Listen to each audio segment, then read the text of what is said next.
Breaking news po ito mga kababayan. Auntie Claire, nadulas na naman kahiya-hiya. Talagang sinalbag ng reporter. Ito pa ang sabi, Auntie Claire, hirap na hirap magpalusot kay Katrina Domingo. Alam nyo itong reporter na ito, magaling mga kababayan. Isa po sa mga pinakamalupit na reporter after po ni Eden Santos ng Net25.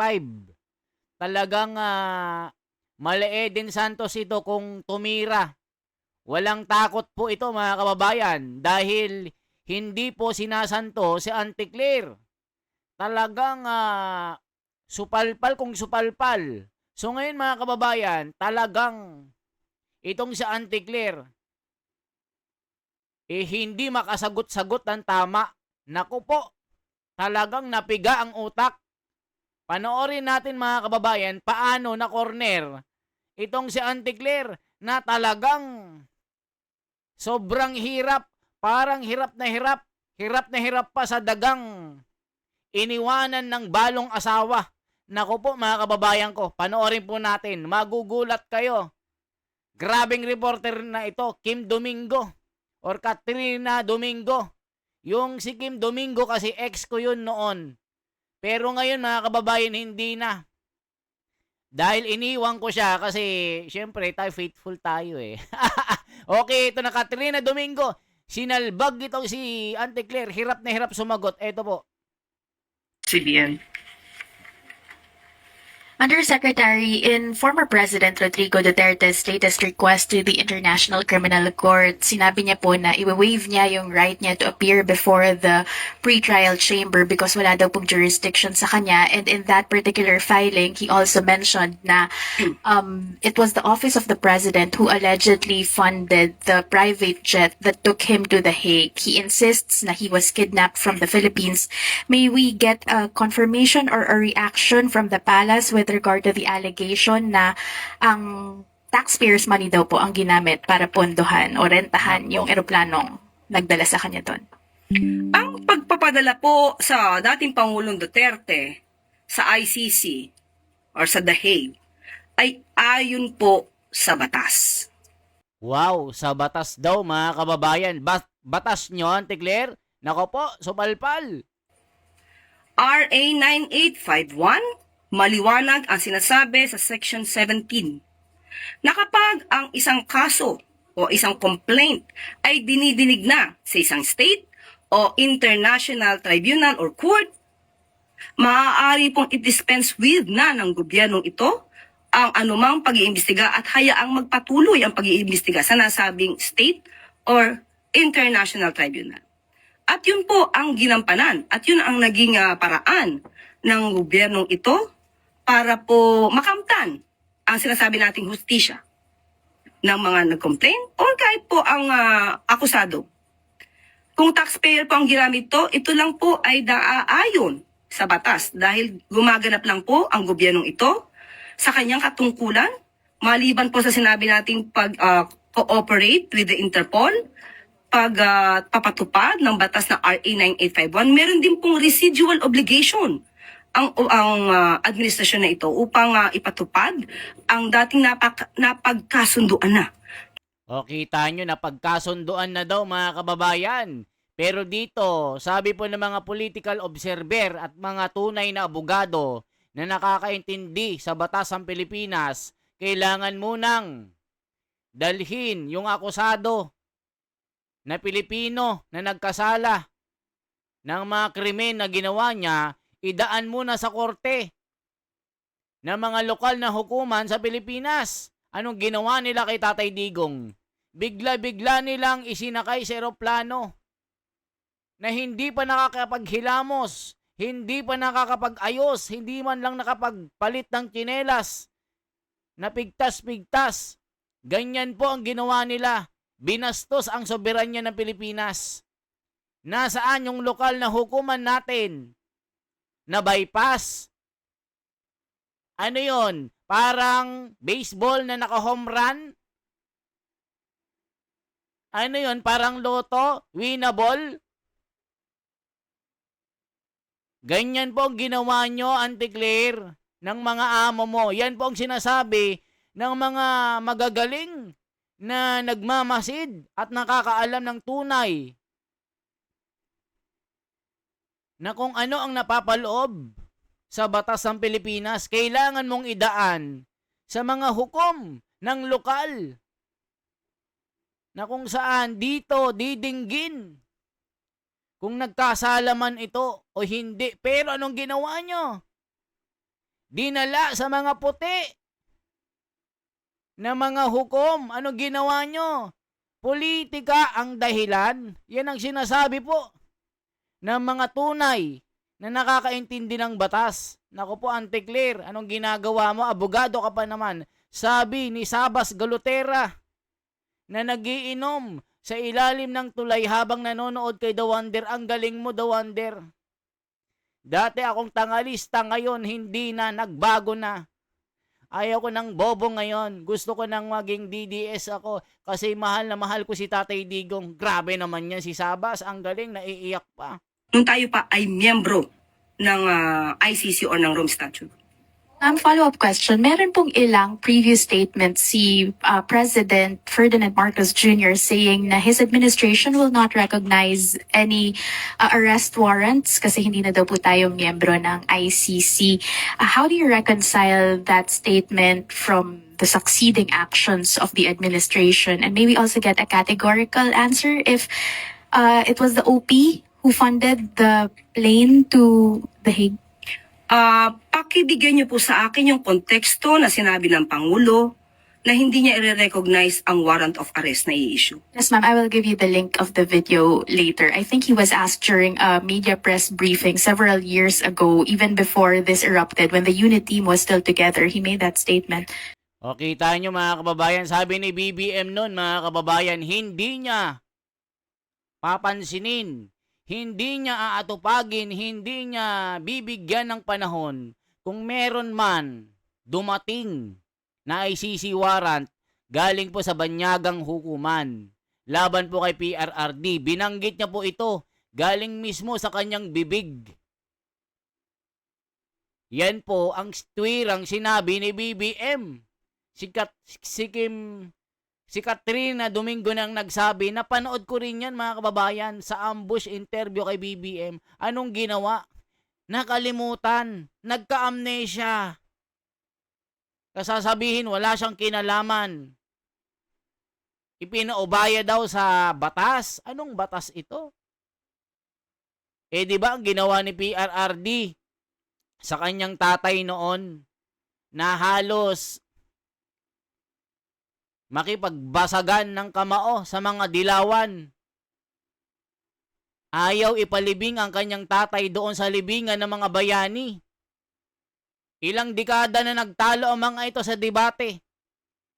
Si Kiko Pangilinan, sinasabi niya na hindi pwedeng ilibing ito. Napaka-unfair. Hindi pwedeng ilibing sa libingan ng mga bayani. Pero ngayon, mga kababayan, magkakakampi. Si Sharon Cubeta tuloy. Si Sharon Cuneta, na asawa ni Kiko, talagang malupit kung mangbash kay BBM noon. Na ayaw niyang magkaroon ng isang presidente na parang tatay niya. Nataliwas po sa kanyang anak na si Kakay Pangilinan, Kakay Kikay, na ayaw niyang tawagin muli sa kanyang pangalan na Ferdinand Marcos ang kanyang magiging pangulo. Sinasabi nila, we have to accept defeat, but no, sabi niya. Pero yung nanay niya taliwas, mga kababayan, gusto niya na. Si BBM, all day, every day, of his life, I will pray for you. For that, you have a good admin. You have to be a good leader, good admin, good life, etc. Nung nag-birthday ng pagka-senior niya, yun, binastolin ng mga DDS, naglabasa ng mga sekreto na pangbabash kay BBM. Dakilang anti-Marcos pala ito. Grabe talaga. Sa aking pagkakaalam at aking intindi sa sinabi ng Pangulo sa mga previous statements niya, hindi niya kinikilala ang jurisdiction ng ICC. Maliban lang kung mayroong ibang legal options or rather legal study on this. Yun ang aking huling natandaan. So ngayon, kung meron ngang batas, sinabi natin pinapaira na RA 9851 at yung ating obligasyon sa Interpol, hindi man natin kinikilala na may jurisdiction ay ICC ngayon. Sa ngayon. Pero ang ICC ay nagkaroon ng jurisdiction sa mga aksyon na naganap nung tayo pa ay miyembro.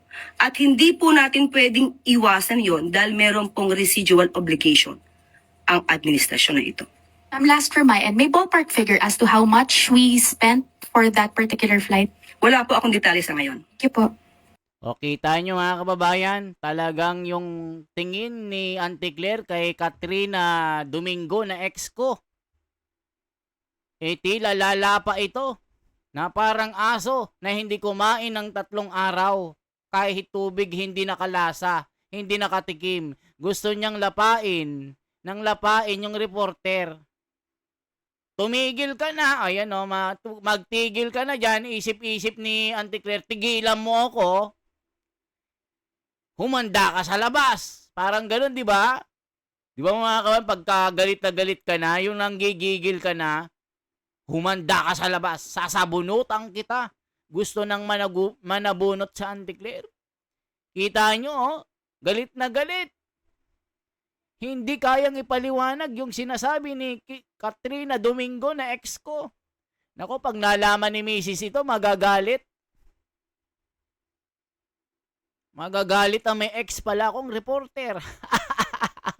Mga kababayan ko, anong sinasabi naman ng mga komento dito? Nako po, hiyang-hiya kami sa iyo, Auntie Claire. Nabanatan ka tuloy ni Katrina Domingo. Basta si Katrina Domingo na magtanong, di na talaga. Natutuwa si Auntie Claire, parang Eden Santos. Auntie Claire, bakit iba ang sagot sa tanong? Gigil na yan, Jim Reyes, Gail Abby. Dinidinig na. So ginagamit pala talaga pera ng taong bayan para kidnapin ang dating Pangulo. Kim P. Albania. Adobo lutuin pero sinigang ang recipe ayos. Auntie Claire, go lang go. Kahit hindi mo alam sagutin. Grabe ka, Auntie Claire. Sabaw talaga utak mo, sabi oh. Grabe si Katrina Domingo. Hindi lang maganda. Matalino pa. Yan ang mga babae daw na pinapakasalan. Sabi ni Jason Tarugo. Gising na gising kahit puyat. Grabe naman yan si Jason Tarugo. Crush na si Kim Katrina Domingo. Mga kababayan ko, anong masasabi nyo dito?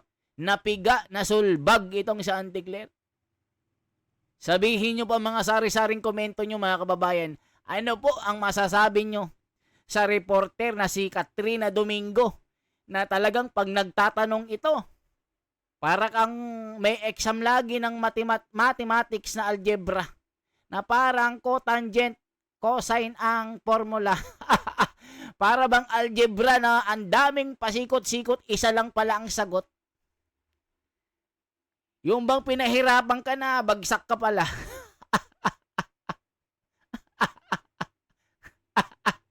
Auntie Claire, nasabon na naman. Yung utak niya, nalaglag sa flooring. Hindi masagot ng tama. Grabe talaga si Kim o Katrina Domingo. Idol ng bayan. Pagkatapos ni Eden Santos, ito na pumalit. Ayan, kaya nyo ba yan? Sige nga, ipatanggal mo nga yan. Sige, Katrina Domingo. Di ba si Eden Santos, pinigilan nyo kasi sinupalpal kayo nun? O ngayon, sige nga, tanggalin mo nga yan. Auntie Clary, ipatanggal mo nga yan. Di ba si Eden Santos, pinigilan nyo talaga, pinatanggal nyo dyan, pinatahimik nyo. O sige nga, ayan nga, itry mo nga. Okay, mga kababayan, lamang pong ating bahagi. Yari si Auntie Claire. Talagang napiga yung utak. Nasa talampakan. Yan lamang po ang ating bahagi for transparency for a better democracy. This is the Wonders Philippines. Mabuhay po mga kababayan. I-like nyo naman ang ating YouTube. I-follow nyo rin ang ating page dito sa FB. Ito po mga kababayan ang ating page, The Wonders Philippines. Halos sa kalahating milyon na po tayo. Ito po oh. The Wonders. Ito mga kababayan. Oh. Kita nyo po ang ating, ayan oh. Ito po ang ating page mga kababayan. No? Meron tayong 527,000 na followers sa FB. Gawin na natin 1 milyon by the end of the year. Mas marami, mas maganda, mas marami, mas nakakatuwa mga kababayan. Mabuhay po.